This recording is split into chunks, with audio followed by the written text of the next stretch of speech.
Welcome back to the Discount Property Investor Podcast. Our mission is to share what we have learned from our experience and the experience of others to help you make more money investing like a pro. We want to teach you how to create wealth by investing in real estate the Discount Property Investor way. To jumpstart your real estate investing career, visit freewholesalecourse.com, the most complete free course on wholesaling real estate ever. Thanks for tuning in. All right, guys, welcome back to the Discount Property Investor Podcast. I am your host, David Dodge. My partner, Mike, is in the field as usual. He's always out in the field helping us find that next rental property, running appointments, and finding us those good wholesale deals. But today, I am joined by a special guest, a friend, David Olds. And David is doing amazing things. So I'm really, really happy to get David on. David and I align very well. We both love the landlording business and the passive income that it creates and the tax benefits from the depreciation and all things considered. But I really like David because not only is he in the landlording game, he also does a ton of wholesaling, guys. And he's in multiple states. So just a quick intro before I bring David on. David is a full-time real estate investor. And he's based out of Chattanooga, Tennessee. This is basically kind of one of my neighbors here out of St. Louis, Missouri here. And he started investing back in 2002. Guys, I started in 2004. So we've been in the game for quite some time together. And when he started back in 2002, he and his wife bought their first home. And that was unknowingly a foreclosure. But after flipping that property for a $50,000 profit, they discovered the world of real estate investing. And he went on to do numerous flips in Central Florida before the crash of 08 and 09, right? And struggling to find these deals, they ended up relocating to Chattanooga, where he is at today, to work a new market. And there, through hard work and sheer determination, became the dominant wholesaler in the region. So if you're listening and you're in Chattanooga or in the area, you need to connect with David here. Along the way, he accumulated 70 rental properties. He's crushing it. And he continued to flip, mastering not only wholesaling, but property management as well as raising private capital. And we all know private capital is the key to success if we are going to be using the BRRRR method or buying rentals and using little to none of our own money, which I love it. Now, David is a sought-after speaker and coach who is thriving nationwide with his wholesaling company, and he continues to grow his rental portfolio while teaching the next generation of investors the tips and secrets that need to rapidly grow their businesses, right? And to get their desired income level and lifestyle. I love that because we all get into real estate because we want one of two things, typically, not always, typically. We want time freedom and we want passive income or financial freedom. And it's really sad because a lot of people, they get into this business for these two things and they find that they have neither, right? Don't let your business, don't be a slave to your business, right? So David's going to give us some really, really awesome tips and tricks. Some of David's guiding principles are simplicity is scalable. I love this. And always start with the end in mind. And a lot of people don't do that. So guys, we're going to come back to these. And it's the common sense approach to a business that has enabled David to build a strong business with such an amazing team. David, without further ado, welcome, man. How are you? There's a lot of stuff. I know, but you're an impressive guy. I don't know about all that. I'm just a regular guy like everybody else. I like it, man. Hey, thanks for coming on the show. So our audience is, newbie investors. Some guys are doing landlording. Some guys are doing BRRRR methods. Some guys are doing wholesaling. We talk a little bit about fix and flip, but for the most part, one thing I like to really drill in on these episodes is mindset. Mindset is like really kind of where it all starts and ends. And I had just stated, always start with the end in mind, right? And it starts and ends with mindset. So again, welcome, man. What is going on? How are you? Man, what is new? busy today. We're locking up deals. Our girls just locked up one down in Daytona, Florida, to an end buyer that's going to net us $55,000. So that's always a nice way to start your morning before lunch. So yeah, that's good. Yeah, man. You talk about mindset, people having that dream, right? Everybody gets into real estate for the same reason. Most of us read Rich Dad, Poor Dad, and we have this I don't want to say fantasy, but this projected goal, right, of having that life where you can sit on a beach if you want and just collect that check every month. So it's really important, and I stress this with everybody that I talk to. I had some college kids in here the other day that kind of interned for us and were mentoring a little bit, and I asked one of the girls a question. For you, what does the end look like? And she's 20. I mean, sharp, but 20, and she kind of fumbled with it, and I asked it again, like, what does the end look? 3 times I usually will ask and try to get some answers from them, and then I'll usually put it a different way. If you had all the money you needed today, what would your life look like? And that usually gets it a little bit closer. And, generally they'll say travel. Some people will say like opening a nonprofit in Africa, whatever it is that is their goal. And I said, well, that's fantastic. So what does it take to get you there, right? Like, what does that actually look like? If you want to sit on the beach in St. Thomas every day of your life forever and sip margaritas or Mai Tais or whatever it is that they drink down there. And then we try to put a number on it, right? And generally people think it's just like, I gotta have $10 million in the bank. And that's not true.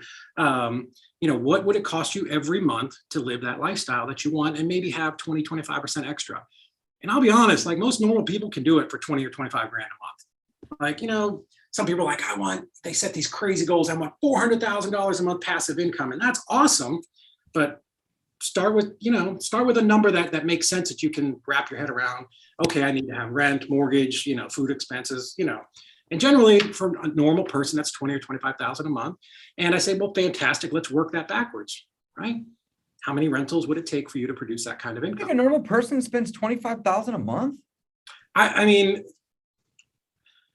mine is a little bit high, not higher, but I'm sure. I think a normal person's probably spending somewhere between 4 and 6. You got to think, mortgage, car payment, you got to eat, you got to get clothes, but maybe a little higher. Let's maybe say 7 or 8. Yeah, maybe that's the financially free number. I'm like, tell me your dreams. Yeah. Okay. I like it. There you go. What's the dream number? Tell me your dream, and I'm going to show you how you can get there. And it's not hard. Okay. So with Olivia, we sat down the other day, and this was, I think, Friday afternoon. I actually had Corey Geary in my office, and I love whiteboards, man.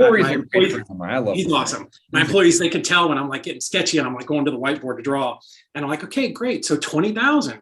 So let's say you need rentals that are $800 a month. So how many is that, right? So you need 24, 25 rentals. Awesome. How do we do that? How can we get you there? So we just worked that math backwards, and she's like, oh, that's not really that much. I'm like, it's absolutely not. So if you bought one rental a year, you're 20, right? Because I know she's not old enough to drink yet. So if you bought one rental a year for the next 25 years, you're done. Now you're done at 45. I'm like, does that make sense? Yeah, absolutely. So, but what if you bought 2 a year? Now you're done in 12. And she's like, well, yeah, I could do that. And I said, but what if you bought 3 or 4? I said, I have friends who bought 100 units this year. You could definitely do it in 1 year, and you're done. Like 46 already this year. Yeah. So start with the end in mind. And then once you have your plan, let's look at how can we compress that time and do it a little bit faster, right? Because that's the goal, right? What does the end look like? How quickly can I get to the end? And that doesn't mean, you're sitting under an umbrella someplace. For me, I still want to be involved in real estate, but I do want to get to a place where, my family's good and they're good forever. But anyways, start with the end in mind. Yeah. A long ways to go for that little explanation. No, I think that's a great place to start. Literally, start with the end in mind, right? Work it backwards. Also, what are you trying to achieve? Are you trying to achieve time freedom? Are you trying to achieve financial freedom? I wanted both. I have both, right? Yeah. Now, I've been at this full-time for 7 years, and it shouldn't necessarily take you 7 years. I did a lot of things the wrong way. Now, that's full-time. I've been investing since, I think, probably 04, call it 05. So about almost as long as you. You got me by a couple years here. But the first 10 years I did it wrong, man. I was buying one a year. I was going to the MLS with an agent, paying full retail, getting an 80% conventional loan. And my house, my average price point was 150 grand. So that means if I'm bringing 20% to the table, that's $30,000 per rental property that I would need to save up. And, basically it equaled out to about one a year. So the first 10 years, David, I got to about, maybe about 11 or 12 properties, right? But the last 7, I learned about motivated sellers, and I didn't even know wholesaling was a thing 7 years ago. I learned it, and I started wholesaling, and we've done tons and tons, hundreds of deals. And at this point now, I like to cherry pick these best deals and add them to the rental portfolio, or sometimes they're just fun fix and flips. So we do some of that as well here too. But what I'm getting at, why am I telling you all this? Because I agree with everything you just said. Love it. But even when we say we made mistakes and you're telling me about all these mistakes, like, think of what you accomplished, right? How many people have no properties that wish they had 10 or 12? And even though you did that over the course of 10 years and you did have to put some money down, okay, I get it. That's not ideal. But now where are those properties, right? What kind of equity do you have in those properties now? I bet you 50 or 60% unless you've refied them to pull out money for something else. So you created that strong base, you learned how to do it, and you took action. That was the most important thing. Yep. Oh, the ones that I started with, man, you're right. Like, yeah, I'd say 60% ish is equity, right? So less than half of debt. It's great. I had a client one time in San Jose, just outside of San Francisco, and we went to this meetup real estate group probably 8-9 years ago when I was traveling a lot. And there's this old guy that was talking to this group, and somebody asked him about paying too much on a rental, and he said, listen, if it cash flows, whatever your financing is, however you're doing this, if you have cash flow in the long term, it's going to pay for you, even if you paid 100%. Because in time, as long as that your financing or funding is stable, rents are going to go up over time. And I've seen that here in town. I have duplexes that when I bought them, they were renting at $400 a month. Now they're at $950. And if I just remodel them a little bit, I jump them to $1,300. So that rent is going to rise because of inflation and all of that stuff. In the long term, and real estate is a long-term game, you're going to come out just fine. Man, I love it, man. I love it. I agree with everything you said. We stand for the same things, guys. So David, let's just break it down a little bit. So before we jumped on the podcast, we had chatted, and I saw you last week. In Tampa. We didn't really get a whole lot of time to chat then, but that's okay. We got some time now. But you mentioned to me there, and you had told me just a couple minutes ago that that you're doing, nationwide, essentially wholesaling. How many markets are you in? I think there's deals in 18 markets right now. Oh my goodness. You're in 18 markets. Okay. So can you break that down? Like for somebody that's, new, like, let's say, look, here it is. Look, me, right? I'm in St. Louis, Missouri, and I do all my marketing here, and I keep the best and wholesale the rest, right? And when I say keep the best, like best ones that make rentals, best ones that make fix and flips. And if they're not in my buy box, I wholesale those out. But I don't really do a whole lot of marketing outside of, let's say, a 50-mile radius of where I'm at. You're in 18 different markets. We're actually marketing. Add on like a second, a third, and probably I probably want to add 2 or 3 on at this point versus just doing one. If I'm going to do it, might as well do it. Like what would you say? What would be some advice that you would give for somebody like me, to be able to expand into multiple markets? I think it's so cool. Can I tell you how we've messed up first? Please, absolutely. This is the cool part. Nobody ever tells you how you messed up. And we have figured out every way to screw up this business, from marketing to business structure to how we pay people. I just tell people the only reason I've survived this long and been successful is I'm just too stupid to quit. Me too. So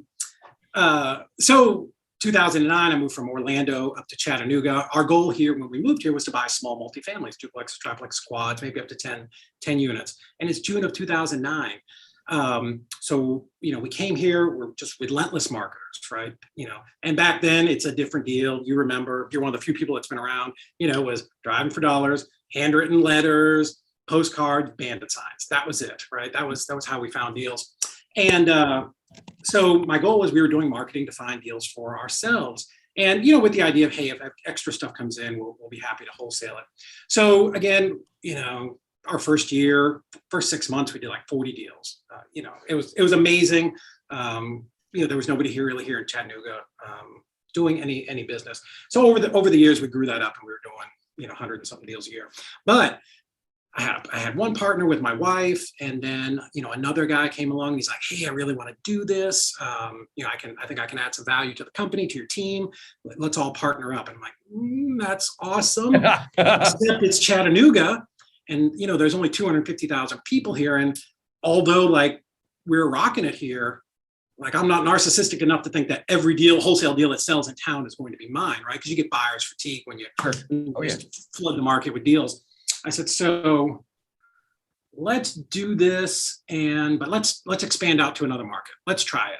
And Dave, up until then, I'm like the anti-virtual wholesaling guy because I feel like. How long ago was this? This was 2015. Okay. Yeah. Late 2015. 6-7 years. Yeah. So, and mainly because I think it's a very easy sell for the guru crowd to sell virtual wholesaling, right? And it's like cotton candy for people. Like, oh, I don't have to leave my house. I never have to go see anybody. I don't have to talk to people, talk in person, right? So it's an easy sell virtual. And, I think a lot of people take folks' money and they sell them on stuff, a dream that they, anyways. So we're going to go to Birmingham, and it's the first time we've expanded outside of our market. And I'm like, okay, great. Let's just pull a list, just like we pull here. We're going to send postcards. It's going to be great. Well, we got we got a bunch of responses. We started putting stuff under contract. And again, I've screwed everything up. Our initial plan was, we're just going to work a JV model. It's going to be fantastic. We bought into some coaching. This guy, JV, it's great.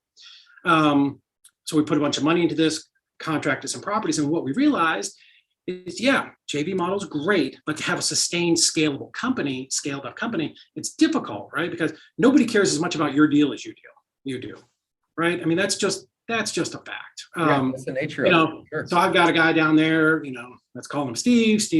He's got my house and 4 of his. Of course, he's pushing his, right? Because he gets 100% of the profit. Right. So we learned some lessons there, and Birmingham's a lower end market, right? It's hard to get the $20,000 assignment fees. We were averaging like 6 to 8, and then by the time you split it, and then now there's 4 partners, so 4,000 is coming back. We got to pay, all of our expenses. I mean, it just didn't work. So one of us had the bright idea. Let's go to St. Louis. It's going to be great. Not a clue. Still not a clue to this day. By all the places on earth. I think it's funny when the virtual guys come here because this is a challenging market. Like it's street by street, neighborhood by neighborhood. And like the school districts in this town are like really great or really bad. There's like not that many of them that are in the middle there. And if you don't know, you don't know. So, we figured we crashed and burned in Birmingham. We're going to do it better. It was an even more horrific experience in St. Louis. So same thing, right? We're like, we're going to do new postcards, get better message, do the same thing. I do the same thing I'm doing here. I download the list and send off our marketing, and like our acquisitions guys, like, I got like 8 contracts today. I'm like, order the jet. We're going to be rich. This is going to be awesome. Right. And, I can't remember the area of town, but it's like everything is boarded up. It's these old, amazing townhomes that were probably gorgeous the day they were built, but the windows are all blown out. You see homeless people walking. It's a sketchy area. Yep. So, and we were working with a pretty well-known investor up there, and she was trying to help us out. But we just didn't know what we were doing, right? We didn't know how to do market research. We were applying what we knew here to other markets and just assuming it was all going to be good. And so failure number 2, you're probably $10,000 wasted in marketing and time and all of that. And so at this point we figured out, okay, let's slow down a little bit. I'm not the smartest guy around, but let's start with the end in mind, right? Who's buying in these areas, right? Let's download a list of who the cash buyers are within the last year. Let's take that list on Excel and let's sort it a couple different ways. What zip codes are people buying in, right? That would seem like a good place to start. We were talking earlier about people doing marketing just statewide. And the problem is you end up with junk that nobody wants, right? Because start with the end in mind. The end is we're going to cash a check. Who's paying that check essentially as a buyer? What do buyers want? They want a functional property that they can invest in and make money. Yep. So not every house is going to fit that criteria. Not every investor wants to invest in every area. So, we kind of slowed down a little bit before we went to our next market. We reevaluated where we were. We looked at we did some deals, not what we thought. But anyway, so we started looking at the buyers. What zip codes are people buying in? Cool. And then we sorted it again. What's the average price people are paying, right? Like, what are people paying? So we start to build this avatar of what a buyer's looking for. What's kind of like what's the square footage? What's the age? Because every place is different. Macon, Georgia, we do a ton of deals right now in Macon, Georgia. People down there have no problem buying a 1920s house. You go to Phoenix, Arizona, they do not want a 1920s house. They want something 1980 or newer, right? So I guess to answer your question, market research was really the key for us. And once we figured that out, being able to look, pick a market, and you can use as a starting point, right? You can go to something simple like just Google search like hottest investment markets in the country, right? Just if you just want to be basic and fast, and it's going to give you. I saw one the other day. I've got it written down, but it'll give you like your top 10 markets. Great. Go over to list source, plug those in, and pull a cash buyers list, and let's see where people are buying. Let's see what price point they're buying. And now you have something to at least give your acquisitions people and your lead gen people something to start with, right? Let's at least try to work smart. And so what you can do is now all of a sudden you'll get the top maybe 20 zip codes. Well, if you're doing SMS marketing, cold calling, or direct mail, let's just pull those zip codes, right? Let's pull those and pull our list. At least now we're someplace, we're at least in the ballpark of where buyers want to buy. Beyond that, if you're going to do something like, pay-per-click or SEO or any of that stuff, you can kind of do the same thing. It has to be a little bit bigger, but let's at least target the right counties. Let's target the counties where people are, are actually buying. So that was probably one of the biggest things. And once we figure that out, then it's just tweaking constantly for your model. Because even if you put, there aren't that many, but if you put 10 nationwide wholesalers in a room, we all do it just a little bit different. All our processes are different. Our goals are a little bit different. But find out where buyers are buying. You got to start with the end in mind. Who are you doing this for? We're not doing it for us. And just because you got something under contract is not a win. When you assign it and close it, that's your win, right? So everybody in your company, for us at least, is focused on that end goal, and everybody gets paid the same when the property closes. So we don't ever want to lose sight of that for us. David, can you recap real quick? I know, and now here's the thing. I'm taking notes, and this is great. You just spit a ton of gold nuggets at us, guys. I'm going to recap just really quick, but I want you to do another thing for me too here. But basically, market research was the key, is what I took away from that, right? The hottest investment markets in the country. You just do a quick Google search, find those, and then go find the buyers in those. And market there. Now, you had mentioned types of marketing: SMS, cold calling, direct mail, AdWords. I do all those types of marketing. Guys, you don't need to necessarily have 47 types of marketing. Those are the 4 that most people are using right now. It works. Don't try to rewrite the book. Do like David does. Do like I do. That's what we're doing. You started with the buyers first. Find out what the zip codes that these guys are buying in, and then go market in there. But I think, and you had mentioned this, of course, but I'm taking notes. I might have skipped over it. So what was the main lesson though, that you said, you wanted to start with how you screwed up? Was that just not doing market research? Right. Is that basically the sum up, like just not knowing what? Pretty much. Or yeah. I mean, cool. So I knew it. So let me back up. So going virtual is different from being in your home market. Right. And again, people seem to think going virtual is going to be easier than being in your home market. And I disagree. I think when you go virtual, it's going to expose every weakness in your company that you have in your company. Yep. Because when we're in person, Dave, right? I mean, first off, I was explaining this to one of my girls today. When I was here in Chattanooga and I was maybe small and, I was doing. Now you live there though, right? What's that? You live in Chattanooga. Yeah. So what I'm saying is I lived here, right? So somebody when would you were marketing there. Hey, Mrs. Smith, when can I come over? So now I'm standing in the house. So, I'm also the guy selling the property. So, you're doing those calculations in your head, right? Okay, I can sell this for 70. Hey, Mrs. Smith, I'm at 45. Oh, 52, whatever, right? So we're doing those calculations on the fly. But when you go virtual, you don't have that luxury, right? So we contract without without pictures, without anything. So when I'm talking to Mrs. Smith, I'm relying on her to give me the condition of the house. And a couple things happen there. Sometimes they lie, right? Just does. Sometimes people don't know, right? I mean, I bought stuff in Connecticut. The person was in California because they inherited it from their dead uncle. Never been to the condo in Connecticut, right? No earthly clue. They're like, I guess it's good. They have a tenant. Tenants are paying. It's good, right? So you assume, okay, good condition. And then sometimes they can, they just haven't been to the property. I have a rental that I just turned here in Chattanooga that I had not been to in 8 years. So if you'd asked me 4 months ago, what condition? Pretty good. Probably pretty good. They're still living in it. Yeah. Well, I just threw one out, evicted one last week. 3 years. That was a train wreck. But so the thing is, you've got to, as you know, when you go virtual, your acquisitions people have to be really good on the phone. Your only tool is your voice, right? So you go up, you go down, but you've got to extract that information out of them and understand how to position the call of, hey, Dave, here's what we're agreeing to. I think 55 is the right number, but I'm basing that on what you're telling me. If when I do my inspections, if anything's not what we've talked about, or maybe I've misunderstood, we might have to come back and look at this price. Does that seem fair? Yeah, of course, right? Almost everybody says it's fair.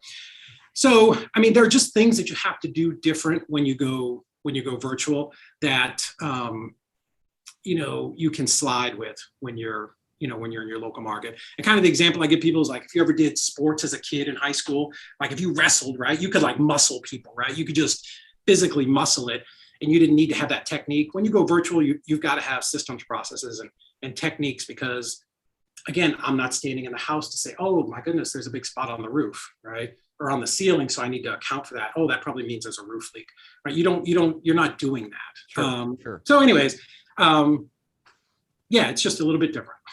No, that makes perfect sense. So not knowing the market, and then also, if you not know the market, that's really like the first place that's like the first bad thing that can happen if you get into it and you not know it, because then you're going to spend a ton of money, a ton of time, realizing that maybe isn't the market that you want to be in or that you should be in. So I love it. And I respect the hell out of you for starting with the mistakes, because a lot of people, they want to hide their mistakes, guys. But on the podcast, and as two guys that have been in the game 15 years, like some of the best lessons you can learn from us is what not to do. Sure. Not necessarily what we're doing that's working, right? It's, don't do this particular thing. So David said, don't, just start in any random market, find a good one, find one that makes sense. My takeaway, or what not to do, is don't find deals on the MLS with an agent for 10 years and put down 30 grand a deal. Don't do these things, guys. Don't do these things. I love it. Okay. So how do we go from one market where I'm in now to, let's say, 4 or 5, right? I'm going to probably do at least 2 or 3 whenever I'm going to roll this out, which is going to probably be sometime in the next 60 to 80 hours. Like it's going to happen. Let's do it. Yeah, I'm ready, baby. I'm ready to roll. You're a true entrepreneur. So shoot, fire, aim. Shoot, fire, aim. That's right. But I want to learn a couple things on what you would think. But obviously, this is huge value for any audience, guys. If you are listening or watching this and you're not doing any deals at all, this is going to help you and apply, right? If you're already doing deals in one market and you want to do it in 2 or 3 or 5, this is going to help you. So, David, what would be your advice to me? And again, I'm a little bit ahead of the curve. We're already doing tons of deals, wholesaling, fix and flip, landlording. But the thing is, though, I love my own market. I was born and raised here. I didn't choose this market. This market chose me. But the problem that I encounter is I'm so used to getting a seller on the phone and saying, when can I come walk it? And that's going to be a big paradigm shift for me and all of my partners and employees and everything else, because we're not going to have that luxury anymore. And right now, we may send a contract before we see it. Sometimes we'll see it before we send the contract, and really seeing it's going to kind of be not even a possibility unless they send us pictures or we hire somebody else locally, third party, whatever, to go get those for us. So I'll quit talking. What would you say, though? So here's what I tell people. If it makes you feel more comfortable, start in like an adjacent market that, if you're really nervous, you can drive to, right? That was one of the reasons we picked Birmingham, which for some reason we drove by Huntsville, which was an amazing market, to Birmingham, which I love everybody in Birmingham, but it was a little bit of a challenge. So if you're nervous, start someplace that's relatively close, right? So if you're in Louisville, maybe you go to Lexington, something like that if you want to branch out just a little bit. No matter where you're at, almost everybody has PropStream, right? PropStream is for $99. My God, it's the best value out there. Right. It always befuddles me when people are like, I'm gonna get a realtor to give me comps. I'm like, are you insane? Yeah, that's gonna take a month.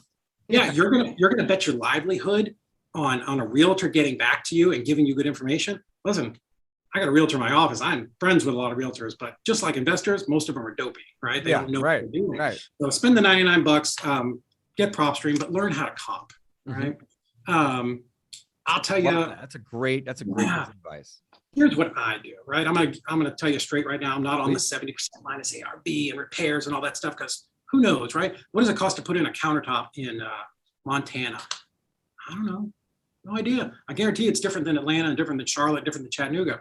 Here's what I do that's worked for us, and I discovered this really early on. I pull the comps. I pull them within a half mile within the last year, sort them low to high, right? Because what's the odds, David, that the property I am buying is similar condition to those properties that sold on the low end? Because here's the thing, and I've tested this, and it's just, I've never found anybody that can dispute it. When you comp properties low to high or high to low, whichever way you want to go, right? There's generally 3 levels. Your top properties, that's your ARV, right? Somebody's gone in, remodeled it. It's awesome, right? So you have your top level is kind of your ARV.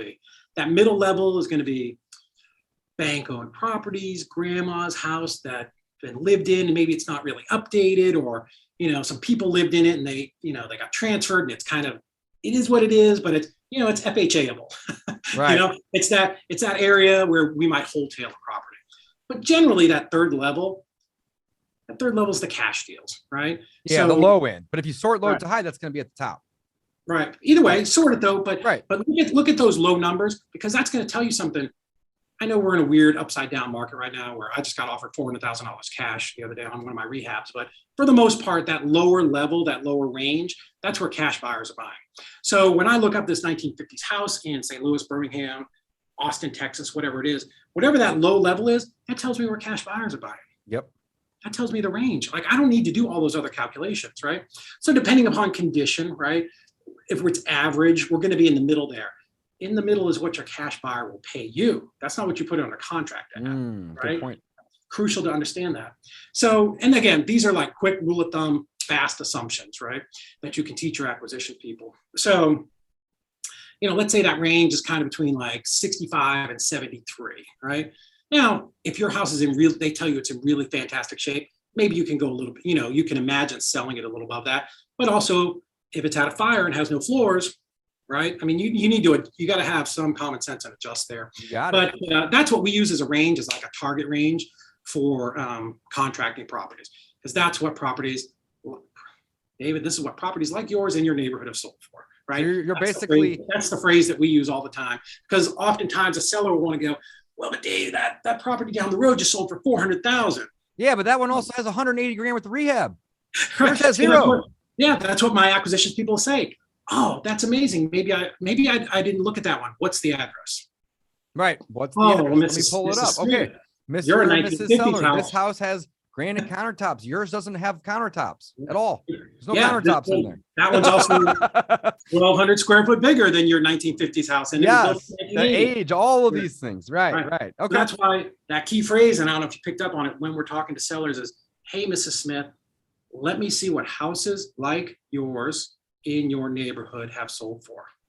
Love that. That's the $1 million phrase right there. I'm telling you, because that eliminates all that extra stuff, right? Hey, let me look at what 1950s 3-bedroom, 1-bath, 1,150 square foot houses are selling for. Oh, Mrs. Smith, here's how we do it. It's very simple. I'm going to look at what houses like yours in your neighborhood have sold for. I'm going to estimate repairs. If they're selling for 80, you've got 20 repairs. That's 50. I don't need to make a lot of money, Mrs. Smith. I need to make about $5,000. So my offer is going to be 42, 45, maybe 46. Right. And you see what we've done there. We've done a little, that's it. Yep. Right I like there. the spread offers too. Kind of give them a feel for it. I love that. So you had mentioned that you're not using the MAO formula. You're not using the, MAO equals ARV times 0.7 or whatever that discount rate may be, minus repairs, minus a wholesale fee. Instead, you're just going straight to the low end comps and saying, listen, this is what they're selling for already. Let me take a small wholesale fee off of that.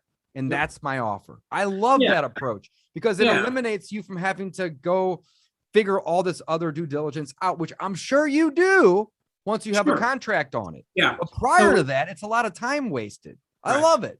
Because we want to talk to as many people as we can, right? So within that, that's how we're bringing them in under range. For us in our company, we've got somebody who underwrites all of our deals before we contract it. So that person, my acquisition people, they're on the speed plan. Once we get something that's narrowed down, then it goes to my underwriter. She'll actually look at it and go, okay, is this on a main road? Is this next to a factory? Is this, is a nuclear power plant over there? What is the area? And we're like, okay, we need to deduct a little bit for this, or we can go a little bit higher here.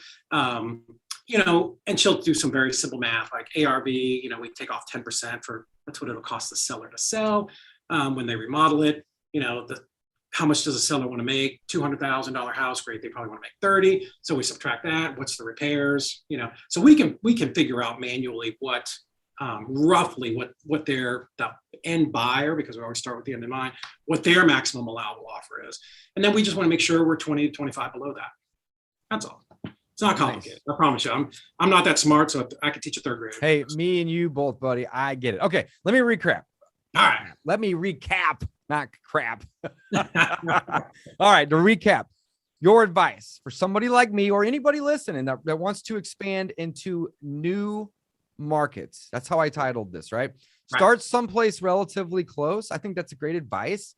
Sure. Me in St. Louis trying to go do deals in Washington State, maybe a little crazy, but there's a ton of great markets right down the road. And when I say down the road, like 100 to 200 miles away, like that's still a good distance, but like, why go 1,800 miles if I can go 100? I think that's a great piece of advice. Get your feet wet, right? Get your feet wet, right? Use PropStream to pull nationwide comps and learn how to comp. Great advice. Love it. Don't worry about the MAO formula. Instead, pull the actual comps, sort them low to high, find the low, find the medium, find the high, focus on the low ones, guys. That is really the range where you're going to want to be buying because your cash buyers are going to be buying there, right? So don't try to, come in higher than the buyers. That doesn't work. Wholesaling is nothing more than buying great and selling good. Simple, right? The middle is where the cash buyers, are going to pay you on that low end side, right? Mm-hmm. So be below the low end, right? And I'm taking notes here, right? And one of the things I really liked is you said, let me see what houses like yours in your neighborhood have sold for, guys. That's the pitch right there, right? Because then you can help them compare. And here's the thing, and I know Dave's going to know this, I'm positive. But here's the thing, guys. It's never me or David versus the seller.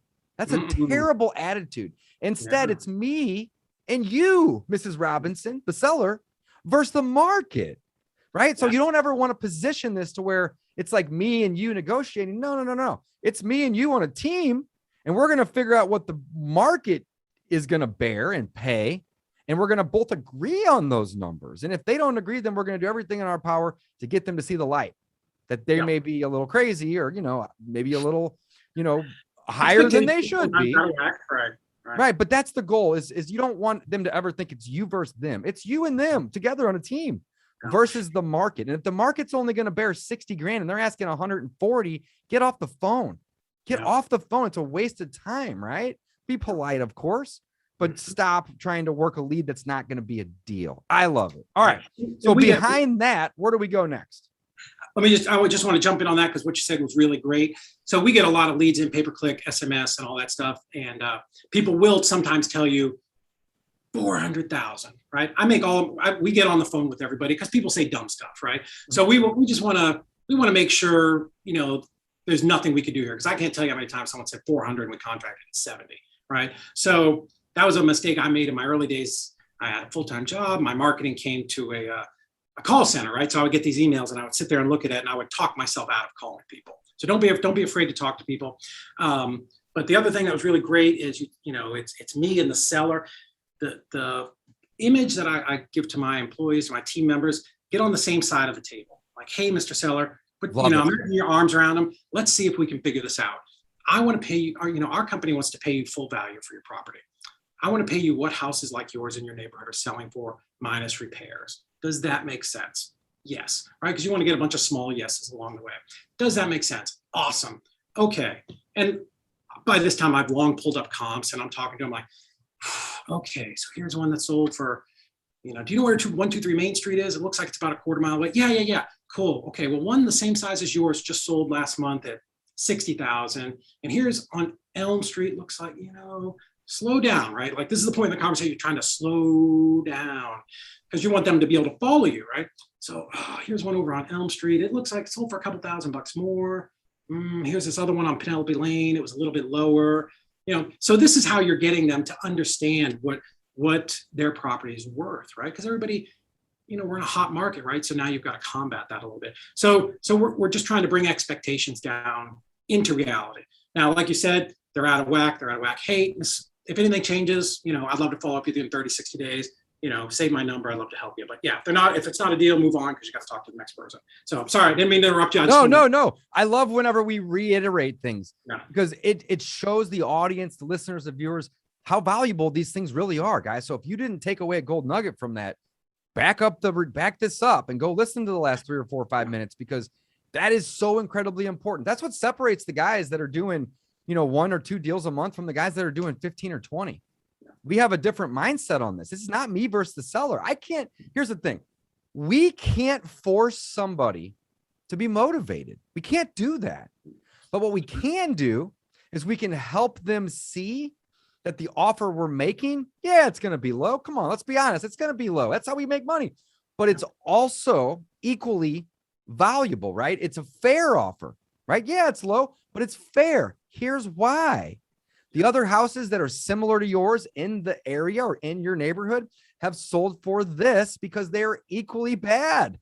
Right. That's the fair market value of it. So Dave, I love it. Very cool. Very cool. All right. So now that we are, let's see here. We're not using the MAO formula. We're basically sorting. Yeah. We're finding out those. We're getting the seller on our side. What's next from there?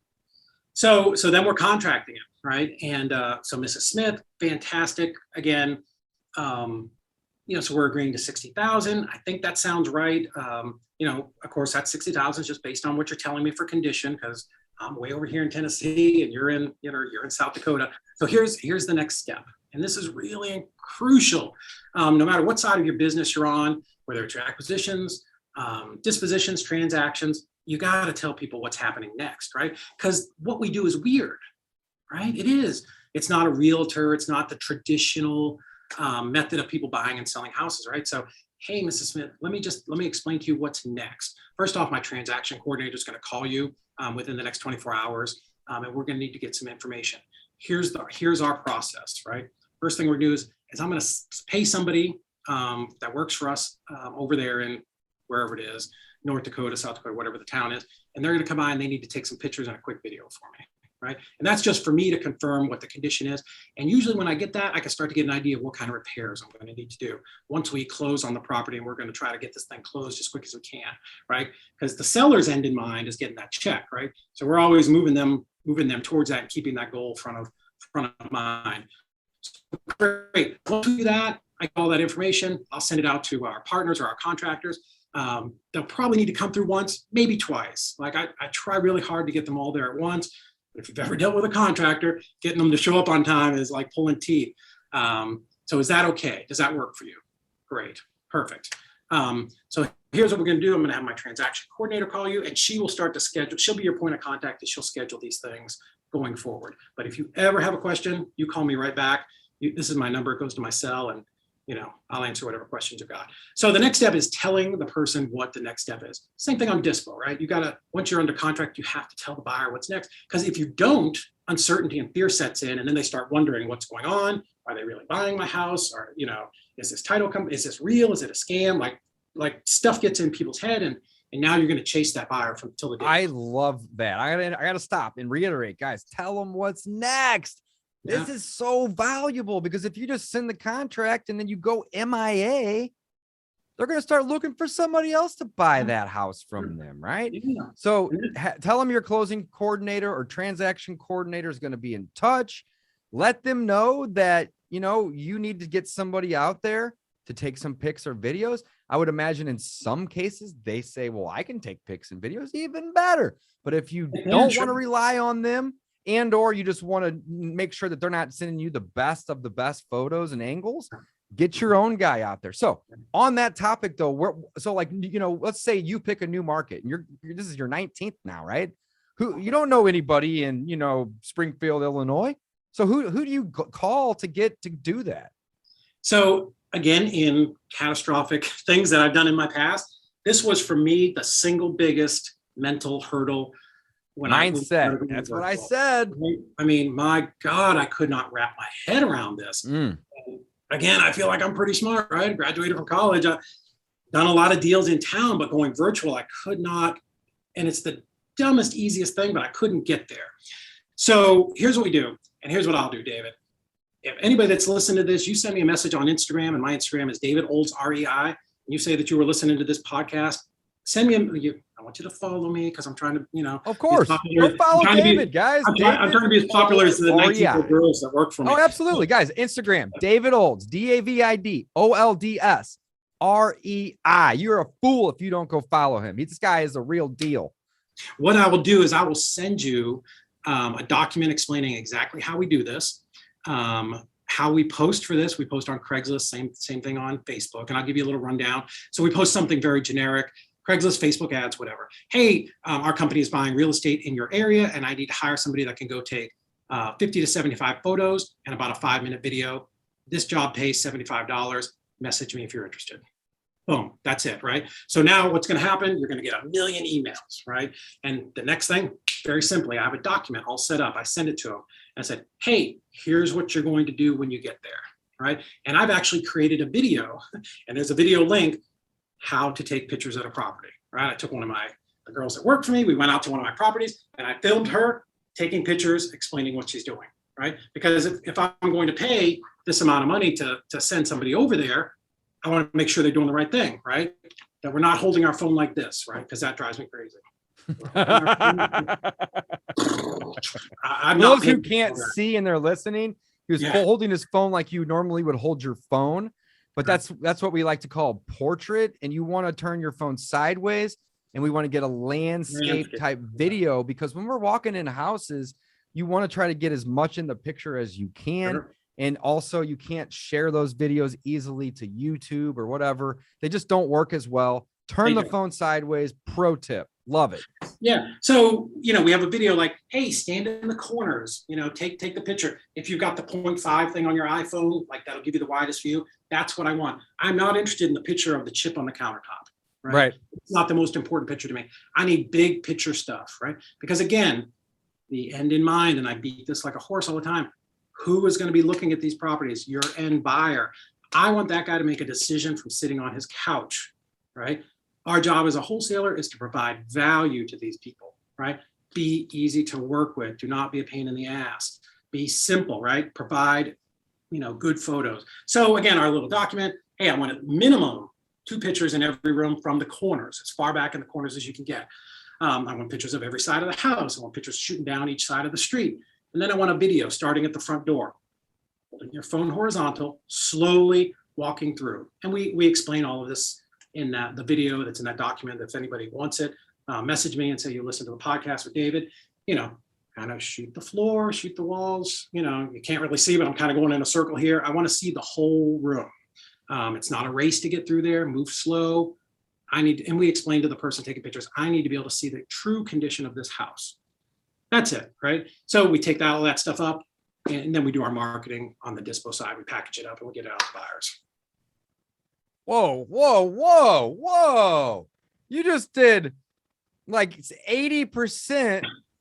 And then you just said, and then we just packaged it up and just go, whoa, yeah. David, we got to slow down a little, brother. Okay. Here, let me recap though, guys. So we are going to make a friend with the seller. That's really what it comes down to. We're going to make a friend. We're going to build trust, right? and we are going to get them on our team. It's not me versus you. It's me and you versus the seller. And we're going to show them the comps, right? Love it. Get them to agree. If they aren't motivated, which that's the goal, they're going to agree and they're going to say, cool, what's your offer? It's not my favorite number, but let's do the deal. Great. Win-win. Everybody's winning. So then what we're going to do is we're going to tell them what happens next. I love this step. Be transparent with them in a sense of saying, here's what you can expect to happen, right? Closing coordinator, transaction coordinator, whatever you want to call them, they're going to contact you. And we're going to get somebody to come out in the next couple of days, ideally, maybe a couple more, whatever, and take these pictures and these videos. How do we do that? That was my question. And David is simple. I love how simple the answer was, right? Go on Craigslist, go on Facebook and make a post. And he's even going to help you guys with the post and what to do in the directions. I love it. Go check out his Instagram, David Olds, REI again. And you're going to essentially pay somebody $75, right? And use Venmo or PayPal them, or how do you pay them typically? And again, if you can get it for 50, great. Sometimes, we're in a market and somebody's got to travel a little further. 50 to 100, whatever, maybe even a little more, whatever. Right. Whatever. So we tell them in our document, I want this, upload it to a Google Drive, send it to me. Like the girl in the office will sit here, flip through. Hey, it's good. And I always tell them like, hey, do it while you're there in case I need something else. Pictures look good. Bam. Then bam. Done. Got it. Like we're done. Like we're paying people. Nobody's ever going to have to chase us. And you just pay them with like PayPal or Venmo or what? Whatever you want to use. Whatever they want to use. Even better. Make it easy for them. Yeah, my girls have my Venmo and they've got my Amex locked up to it. I don't even know what they're buying.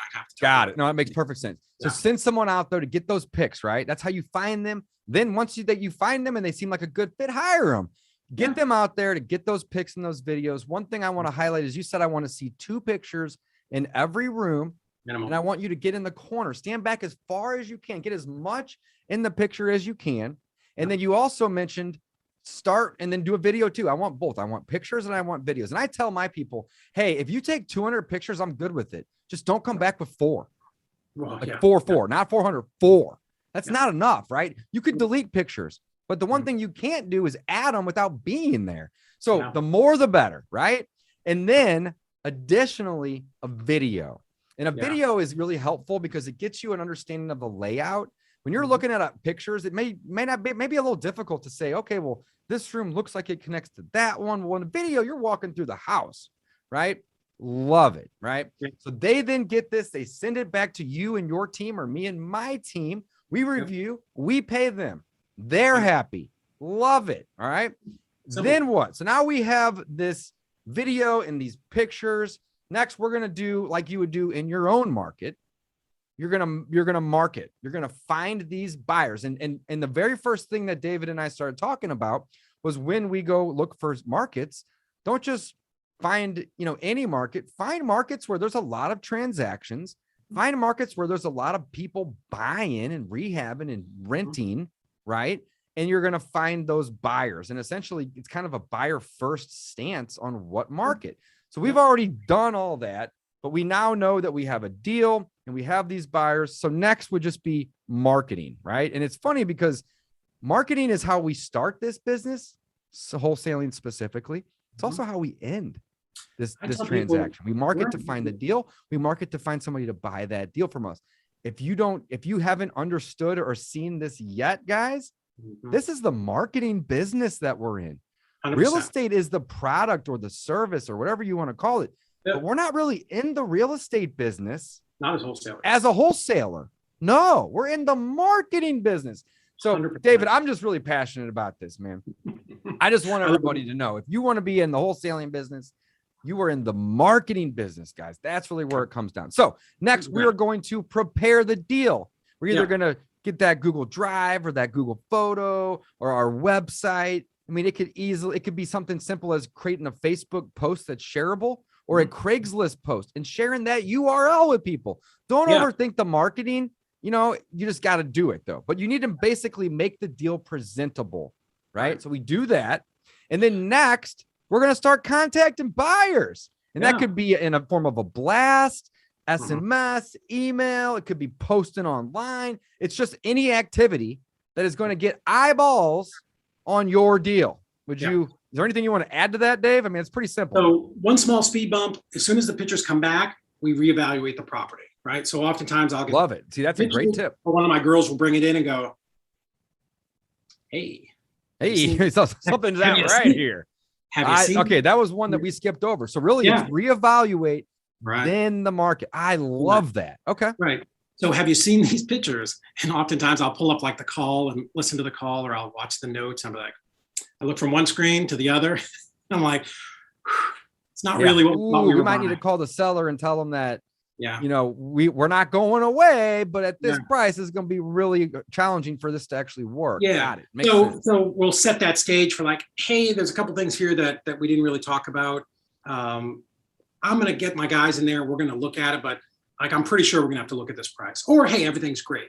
So what I'm doing with those pictures once they come back, right, is now I'm, again, 2 screens on my monitor. I'm pulling up. Now I'm taking those comps and I'm flipping them around, and I want to see what the high comp is. Now I'm looking at my property pictures and I'm like, okay, light rehab, moderate rehab, full rehab, like where are we at, right? So how do I price this property so that an end buyer can buy it and make money, right? Again, start with the end in mind. You have to know, what does a buyer want to make? I'll tell you, for here, in most places on 100,000, a buyer wants to make 20,000. That's it. Every 100 after that, add 10. 200,000, they probably want to make 30. Some are going to want 40. Some will take 15. Just use that as a rule of thumb. 20 plus 10 every time you go up. So, you know, we're looking at that. That's a great tip, by the way. Yeah. So we're looking at that. We're looking at the pictures. We're looking at the comps, and you know, you go to Zillow, right? Go into Zillow, put the address in, you know, kind of do a little radius search and look at other properties that have sold. Even though they're MLS, probably you can start to get a feel for, is this average condition? Is it better? Is it worse? Right? So we target everything for $20,000 assignment fee on our acquisition side. But sometimes it comes over and I'm like, mother load, I'm putting 60 on this one. And other times I'm like, well, I'm putting 10 on this one, and we'll see. We might have to renegotiate, right? Sure. So at this point now you're establishing your buying price to your end buyer. And then we're going out and doing the marketing. So at the very beginning, one thing we talked about, you went to that new market, you did some research, you downloaded some cash buyers. Okay, now those are your cash buyers. So guys, boom. Don't buy it again. So you're like, okay, well, Dave, this is great. Dave and Dave, where do we go to market these deals? Well, the first thing you did was find a market that had buyers. Those are the same people that you are going to start contacting, calling, texting, emailing, and do not discount calling, right? I mean, here's the thing, guys. 80% of our deals over the phone. Here's the thing. Brent Daniels has a program called Talk to People. It's a cold calling specific program, but I love the name of it so much because that's really what this business is about. It's just talking to people, right? So no matter if you're doing bandit signs or direct mail or AdWords or SMS or cold calling or radio advertisements or billboard advertisements, I could think of 100 other things too, right? There's 100 things to do. At the end of the day, all those marketing channels lead to one thing. A phone call. Either they're calling you or your people, or you are calling them, period. Right. Now, I have done a couple deals where I've never talked to the seller via phone. It's via text only. And it's really, really kind of weird and it's random. So there's always, here's what I'm trying to get at. There's always going to be the exception to the rule. But 99.9% of the time, you're going to have to get on the phone with them. So the sooner you do that, the better. And I'm talking more about acquisitions on the motivated seller, but I'm also talking about the dispositions with the motivated, hopefully, cash buyer, right? You're gonna have to talk to them on the phone. I love it. And that happens with our new dispo people. They want to try it. They can't, like, oh, somebody texted me on Facebook. Text, like, whatever. Cool, call them. Yeah, like, get the number. You got to jump them from text to the phone immediately. So I've sold deals over the text, but it's a guy. We have too, but it's not the norm. It is not by any means. I mean, it's a very small slice. 100%. You know, it's funny to digress. I know we're probably going long, but so last night I was in one of the No, we're good. I'm having fun, baby. We can go all day. Oh, man. So I was in one of the groups and somebody was asking a question about, it started out with, he said, I've got 100 numbers to text. Which service should I use? And someone's like, oh, you should use Batch. If you only have 100, just use your cell phone. Come on. Dude, that's what I said. I'm like, you sitting here trying to think about what, like, dude, you could have done 5 texts in that time. Maybe 10. Come on, let's go. there's some mindset issues here as I, it's like 11 o'clock, 10 o'clock, whatever it is. I'm like the approachable guy on Facebook and social media. It's me. It's not my assistant. It's me. Yep. So, it's 9:30, 10 o'clock at night. And I'm texting this guy back, and I'm like, dude, it's 100 numbers. Just text it. You could have been done by now. Could be done by now. Right. Take action. Like, let's do this. And he's like, but it'll take me all day. I'm like, I promise you it'll take you 30 minutes. Get Google Voice and do it off your laptop. It's cut and paste. Yeah, you can use Google Voice for free. Yeah. So copy and paste. Like your phone might be kind of hard because it's like fingers, right? Well, you got a whole keyboard and a mouse here. Let's go. So the next thing, we work our way all the way down, and it's like 9 responses on this Facebook page, and he's like, well, I really don't like to talk to people. Oh my goodness. I swear. Well, first off, you better hire somebody who does, because that's the business, my friend. Yeah. So the great thing about Facebook is there's a lot of information out there. The bad thing is some people take one little sliver of information and try to go out there and do it. And you just need a little bit more than that. But anyways, I told him, like, well, dude, you're going to have to hire somebody to do acquisitions and dispo. And I said, it's going to eat up a lot of your profit by doing it this way. He's like, well, what was dispo? I'm like, okay. I'm like, God bless you for getting this far, right? You found the group, you asked the question, you're trying to take action. But I said, listen, you might just have to power through. Like, you wouldn't believe it. I'm incredibly introverted. I'm exerting every bit of energy I've got in my body to do this right now. I just, I just want to sit in the office and do some work. But you got to get out of your shell. You got to go out there and be able to talk to people, like you said. And we were in Brent's program. We were one of the first people in that, first year. Oh man, Brent's one of my good buddies. I love that guy. He's such a caring. He cares, and a lot of the guys out there that are, in that type of space, they're just like, oh yeah, here's the product, get to work. And it's like, no, he gives his cell phone number to his students, and he's just an amazing human. I love that guy. I just love that energy. I wish I could. Oh, he's just got such great energy. I love it. It's bananas. But anyways, so yeah, you got to get on the phone with people. You got to jump them out of text and onto the phone call as quick as you can, because again, this is a weird thing that we do, right? When I used to put out bandit signs, I would just, again, I'm always putting myself in, and maybe that's my superpower. I put myself in the position of the person that I'm dealing with. I'm like, okay, no better way to learn it.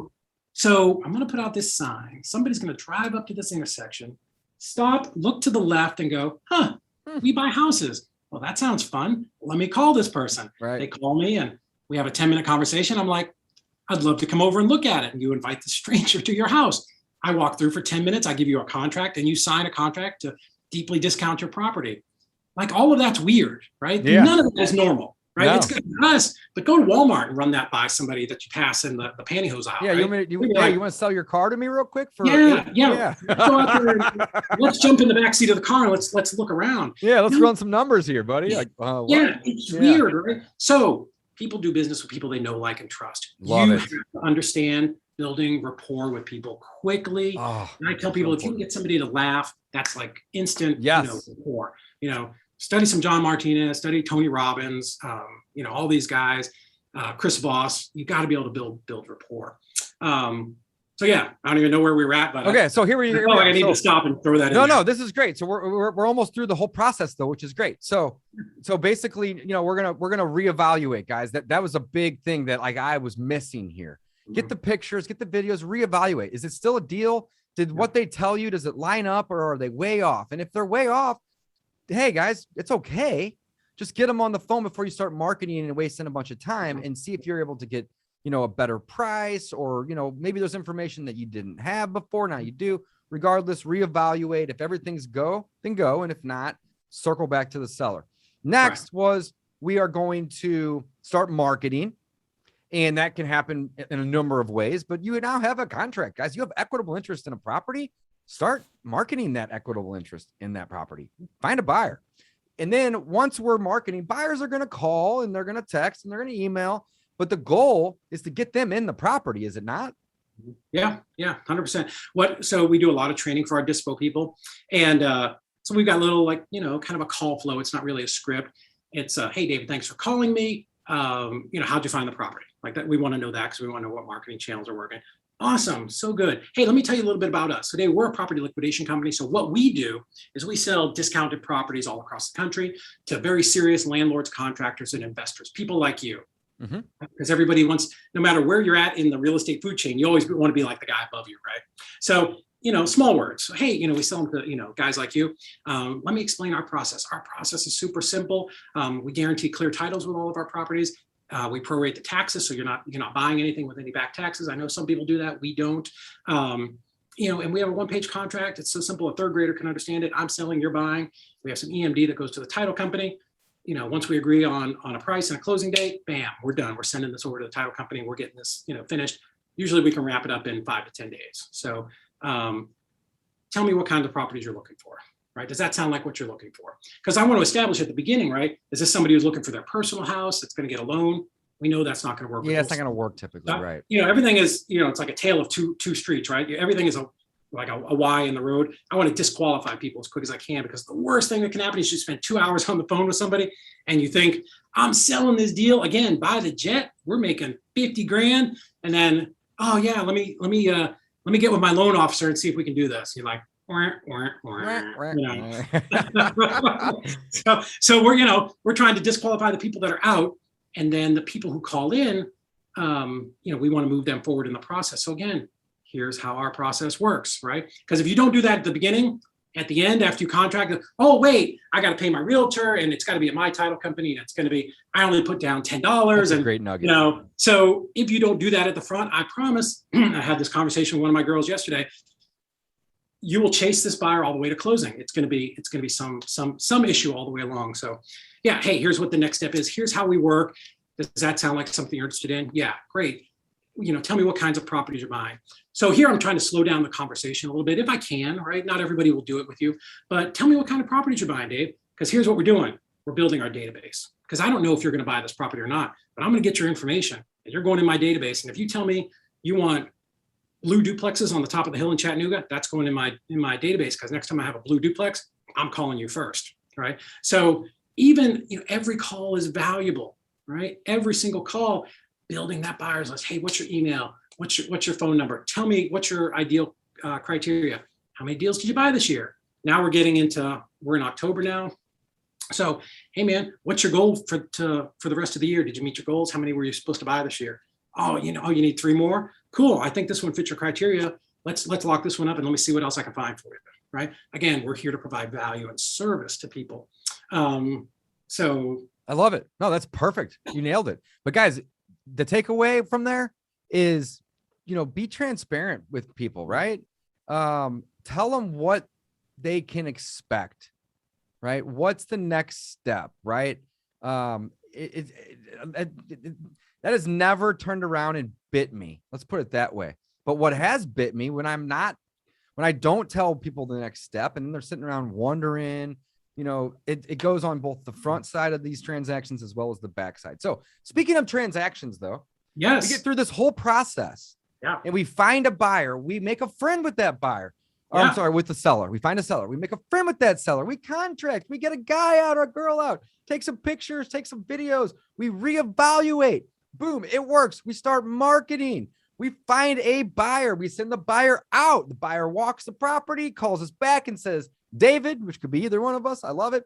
And he says, David, I like the deal. Let's do the deal. And let's say we have a $15,000 spread. He's like, I'll pay you the full asking. This is great. You left money on the bone for me because you're a good wholesaler.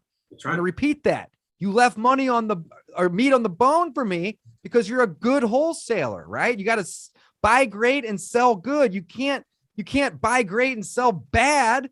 People aren't going to buy those deals. You got to sell them good, right? But then we now have 2 contracts basically. Yeah. What do we do from here? How do we get paid? So when we enter a market, and we do it a little bit differently now because we're nationwide, but when we would enter an individual market, I would go on the Facebook group and say, hey, who's it? Such easy, simple advice, guys. Love it. And you're going to get 40 responses. And if you're in Charlotte, 38 of them are going to say Harry Marsh Law. Right? Boom. There you go. You're like, that's the guy. Right. Yeah. So you're going to get a bunch of responses. You're going to call 1 or 2 of them and say, hey, I got a deal I'd like to do here. Would you like to review my contracts? First off, right? Because let's make sure we're not going to have any issues. Some markets are a little bit different. Ours, we've been doing this 12 years, so I've never had a problem, in any state with ours. But whatever contract you're using, like have somebody look at it. It's not going to cost you anything. Say, hey, I'm going to send these over. Can you just take a quick look at it? Tell me if you have any issues. Here's what I'm doing. It's an assignment of contract. That's what do you do those? Because again, not every title company is the same, right? Like just like some will let you do a dry double, some will want it to be Yeah. wet, which means you have to Right. fund it. Some states require attorneys. But here's the thing, guys. I do not want you to take away from this conversation we're having now is that it's complicated. Here's the truth. Every state's going to be a little different, sometimes even county, right? But at the end of the day, there's people that their jobs rely on us investors not knowing what we're doing when it comes to it. That's why we go to them. Yeah. So find the people in those areas. They could be title companies. They could be closing attorneys. They may be a mix of both, right? And let them help you. David said, I'm going to have them review my contracts. Great. I love that, right? Because maybe there's something that's not going to fly. Let's change it now. Let's get it fixed, right? But then we're going to hand this to them and they're going to charge us. It's not going to be free, but that's okay. And they're going to help us facilitate and get the transaction closed and done so we can get paid. Yeah. So what I tell people is be a good partner, right? So again, what's in it for the attorney? Hey, I do a lot of deals in other markets. We're just expanding out to Louisville. I'd love to send my deals your way. Here's what we're doing. Are you cool with these types of closings? Because not every title company is the same in that some and we have title companies here in town. I know some of the owners, they just want to do $400,000 new builds. Bing, bing, bing. They're on the easy plan. They want to deal with realtors. They don't want anything goofy. And again, our stuff is goofy, right? It's a train wreck sometimes. Right. Now, there's weird title issues. There's just stuff, right? So not every title company will specialize in that. So that's why you want to ask who's an investor-friendly title company. So if you're doing subject to, you better ask them, right? Because not everyone is even going to know what that is. Right? Not everybody wants to do novations. Not everybody wants to do owner finance. Not everybody wants to do wholesale. So tell the attorney, the closing agent, the manager, whoever it is, hey, here's what I'm doing. I'm experienced. I'm not an idiot. I'm doing deals and I'd love to run them through your office, if you have the bandwidth to handle more business, right? So what's in it for them? So that's crucial. And if they're not your guy, they're not your guy. That's okay. But there is somebody in every market that will close a wholesale deal.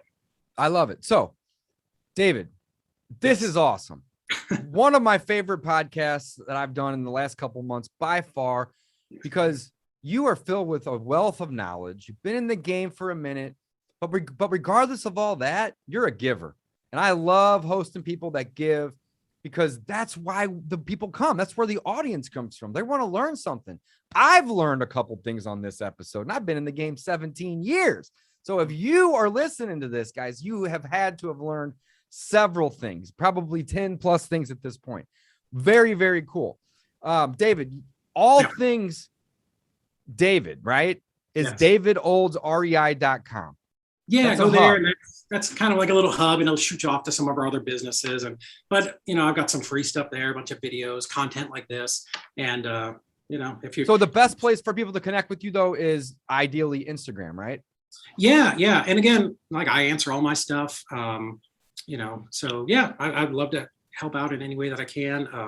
And then what is easyreiclosings.com?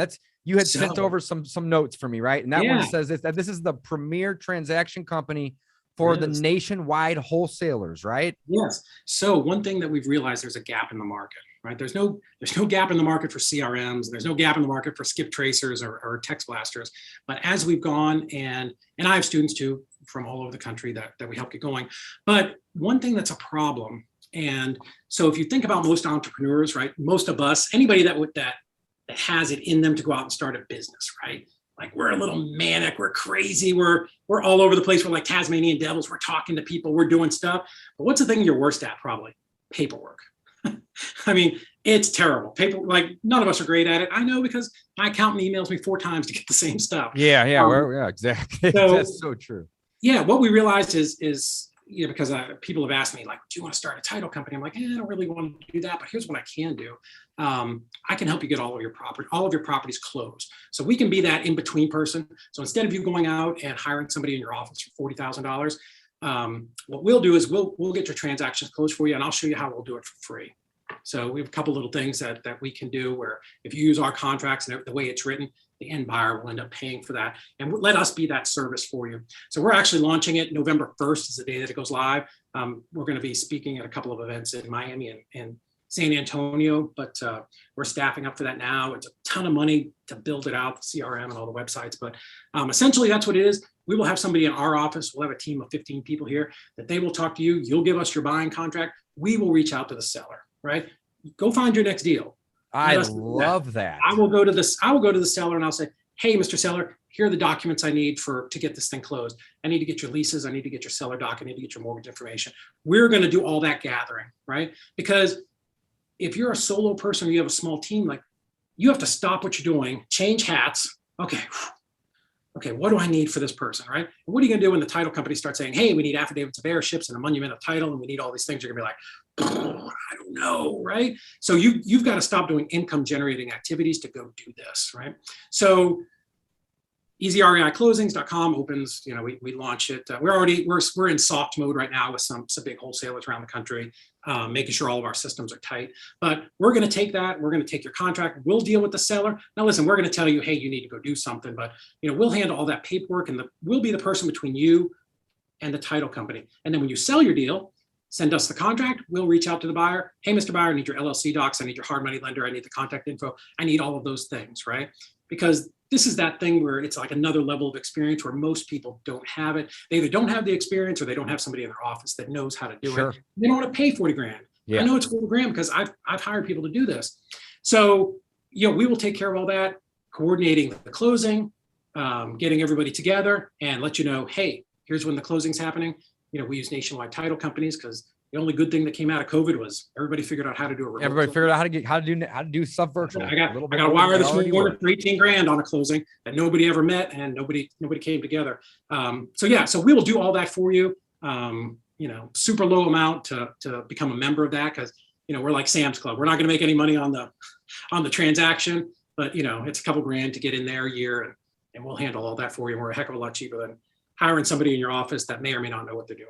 I love it, guys. Yeah. David Olds is the man. Go follow him on Instagram. Check out David Olds. That's DavidOldsRei. Instagram, but also the .com. He's got a hub over there for all things. This has been an amazing podcast, guys.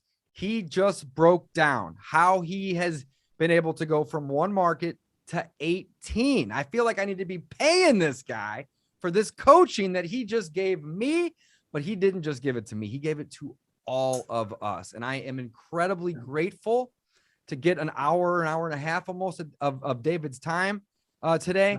And I'm just so grateful to call him a friend. He's an amazing investor. He cares about all of this, all the people here in this investor community, and he's the real deal. So David, thank you so much for coming on. One more question and we're signing off. One more. Right. Yep. What would you tell a brand new investor, right? That's trying to get in the game? I already know your answer, but I want to hear it. What would be your piece of advice for somebody to stop sitting on the sidelines with analysis paralysis, thinking, well, I need to learn, a little more. I need to take one more course. I need to read one more book before I get started. What's your advice? So of course it's take massive action, right? And here's the analogy that somebody told me once. It makes perfect sense. So I'm on the East Coast. I'm in Chattanooga. If I was driving to California and it's dark tonight, like I kind of know what direction I'm heading in. There's GPS. I know where my next returns are, right? But at night, I can only see as far as my headlights go. I can see where I'm going. I have faith. Siri's not going to screw me. Yeah, I can't see 100 miles or 1,000 miles. Yeah, right. Like I can zoom out. I may not know where every pothole's at, but I just have to take that leap and go take some action, right? So within that, here's the thing that I tell people, because I do remember when I was first starting. If you've heard me on any other podcast, I'll talk about how I went to this RIA and I was afraid to go in, right? I drove through the parking lot, I went home and told my wife, I just couldn't find it. It was in Orlando. So people never believe that, but I'm like, it's the truth. So I understand being new, right? So that's why I'm like, I want to over deliver and over, because I remember what it was like to be in the room at a RIA or a meetup. And I was afraid to go over and talk to the guy. That's why I asked this question, because this is valuable. I was freaking petrified, right? So I understand that. And I want to always give because I remember that feeling. Like I told you, I'm an introverted person at my core, and the family reunion last week, I'm still kind of standing there because these are all like these big coaches and it's really cool, but everybody was awesome. So anyways, but the other piece of advice besides take massive action is when we're starting, whether you're a guy or a gal, you feel like you're on an island, right? You're all alone, you're stranded on this island, you're working hard, right? You're watching videos or you've bought a course and you're listening to it, but you're working on your kitchen table and you're trying to do this, but it feels like you're the only person in the world doing this business. You just, it's lonely. I'm telling you, being an entrepreneur can be hard, but the way that you combat that, right, is get around the campfire with other people. So go to a RIA, right? Go to a RIA, go to a meetup. If there isn't one, go on meetup.com, post something. Find them. Facebook, meetup.com. Boom. That's it. You're going to find the people that are getting together and meeting, and they're talking about a similar thing, real estate investing. Yeah. So, hey, I'm an investor. I'm going to be at Panera every Wednesday from 8 to 9. Love to network. You'll get people there. Then post some pictures. Hey, 10 of us got together. Create the group. And you don't have to be this crazy outgoing Brent Daniels guy to do that, right? You can be very low key, but get around people that are doing deals, right? And don't be jealous of them, right? Embrace their success. I was, my morning's crazy. Like we signed a $55,000 deal, but I also had one that might go south for 10 grand, right? So I was in one of my offices and I'm like, man, what am I going to do to fix this? And I got a call from my buddy in San Antonio, Charles Hernandez, which you guys should be following. And he's like, hey, how's it going? I'm like, a little bit of a tough morning. He's like, oh, I won't tell you. I'm like, well, what's going on? He's like, I just did like this $49,000 deal. I'm like, dude, I want to hear that because your success is my success. Like, I care about me just a hair more than you do. Like, I need to feed off of that, right? So get around other people that are doing stuff, maybe at a higher level, and just feed off that energy. And you just have to know in your core that this is doable. Other people are doing it. Borrow that confidence if you need to. Go out and do the business, but get around people that are doing it. There's a whole big community of people out there. There's great Facebook pages. Find somebody that's local, go meet them for lunch, man. Hear what they're doing. Maybe they're doing something different, right? I have friends that do storage units in apartment buildings and mobile homes and all kinds of cool stuff. I just want to hear what you're doing, man. I'm fascinated by it. And some people want to hear what I'm doing for whatever reason. And but yeah, just get around some people and just borrow that excitement. And that's the stuff that gets you through the tough days. Man, I love it. David, thank you so much again for coming on the show. Guys, don't forget, check him out on Instagram, David Olds REI, or go to davidoldesrei.com. His takeaway was take massive action. Get out there and be around the people that are taking massive action. If you're on the sidelines, go watch those people, get with them, network with them, be in the room with them. And before you know it, some of their expertise, some of their confidence is going to rub off on you. And then before you know it, you're going to be taking massive action just like they are. Amazing. David, thank you so much for coming on. Guys, don't forget, you make your money when you buy. You get paid when you sell. Right. Signing off. Thanks for listening to the Discount Property Investor Podcast. If you enjoyed this episode, please like, share, and subscribe to help us reach a wider audience. To jumpstart your real estate investing career, visit freewholesalecourse.com, the most complete free course on wholesaling real estate ever. We would also appreciate it if you left us a review on iTunes or Stitcher. Thank you in advance for your support. And remember, you make your money when you buy. You get paid when you sell. Now let's go build some wealth.